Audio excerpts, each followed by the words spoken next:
Bonjour, bienvenue dans le tour du monde de la santé intégrative. Je suis Nathalie Gita Babourage, docteur en médecine, passionnée d'Ayurveda, de yoga, de danse et voyageuse invétérée. L'an dernier, j'ai créé mon métier, coach de santé intégrative. Et je souhaite vous emmener en voyage au cœur d'un sujet qui me touche. La santé, votre santé.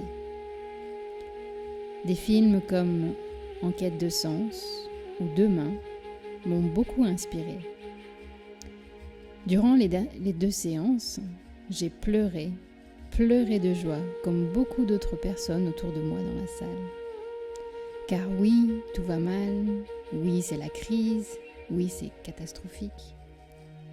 Mais il y a des milliers d'êtres humains partout dans le monde qui se lèvent tous les matins pour créer, expérimenter et vivre des solutions concrètes, pas si compliquées et tellement plus humaines.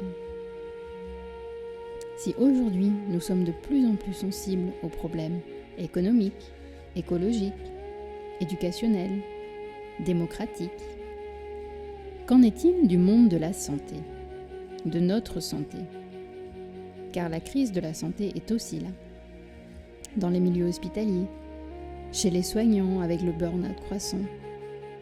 Et vous, à titre personnel, êtes-vous satisfait de votre chemin de santé et de vitalité ? Vous sentez-vous accompagné, vous, vos proches, vos enfants, pour être pleinement acteur, actrice de votre santé, de vos habitudes de vie ? La question de la santé nous concerne tous. Elle est universelle, que l'on soit en relative bonne santé ou que l'on ait une maladie. Être à l'écoute de son corps et de ses besoins sont les bases d'une démarche préventive. Mais qui nous enseigne cette démarche préventive ? Aujourd'hui, les sociétés occidentales traversent un paradoxe. Les progrès technologiques permettent de mieux diagnostiquer, de mieux soigner. Pourtant, sommes-nous en meilleure santé mentale et physique que nos grands-parents ? Pour certains penseurs, dans les années qui viennent, la médecine pourrait se passer de médecins grâce à des ordinateurs hyper puissants. En tant que soignante, je trouve triste de perdre les relations d'être humain à être humain, qui a toute sa place dans les processus de guérison. Et la médecine, de manière plus générale la santé, peuvent-elles se résumer à des algorithmes ? Les merveilles du vivant et de l'humain peuvent-elles se résumer à des algorithmes ?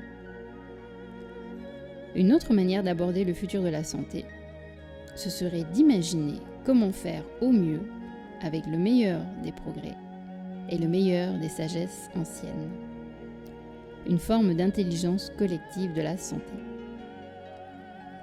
Comme dans les modèles émergents de leadership et de développement durable, où la crise et le changement de paradigme sont traversés de manière plus fluide et constructive avec l'intelligence du groupe, peut-être que dans la santé aussi, ce modèle d'intelligence collective pourrait fonctionner.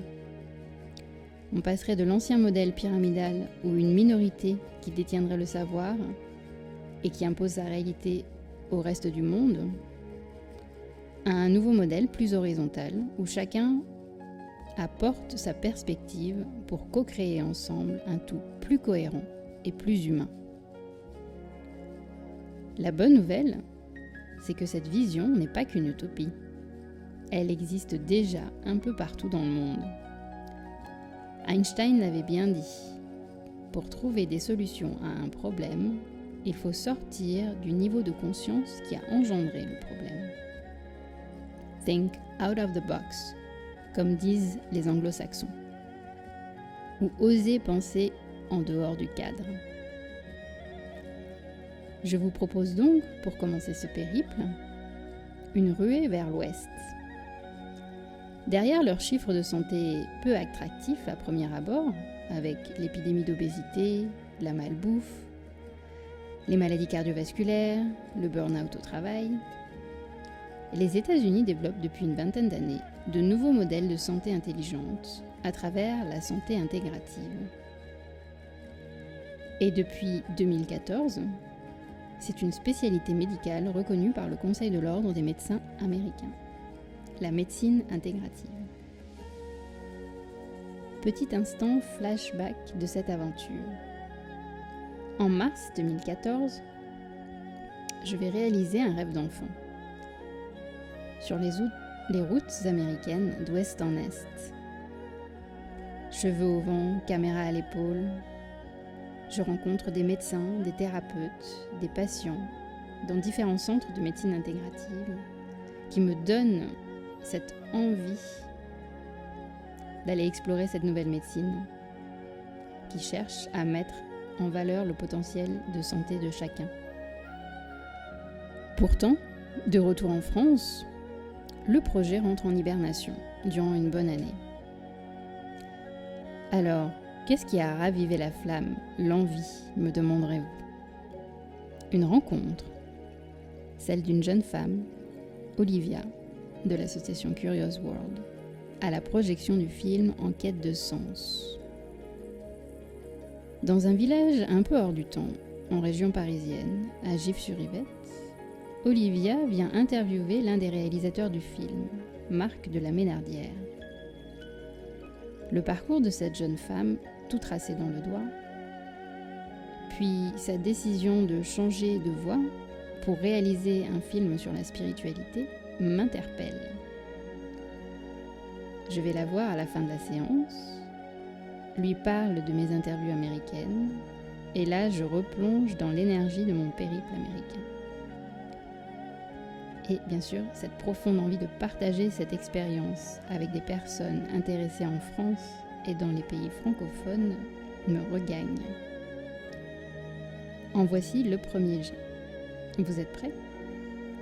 J'ai envie de vous dire, installez-vous confortablement, détendez-vous dans votre siège et bon voyage !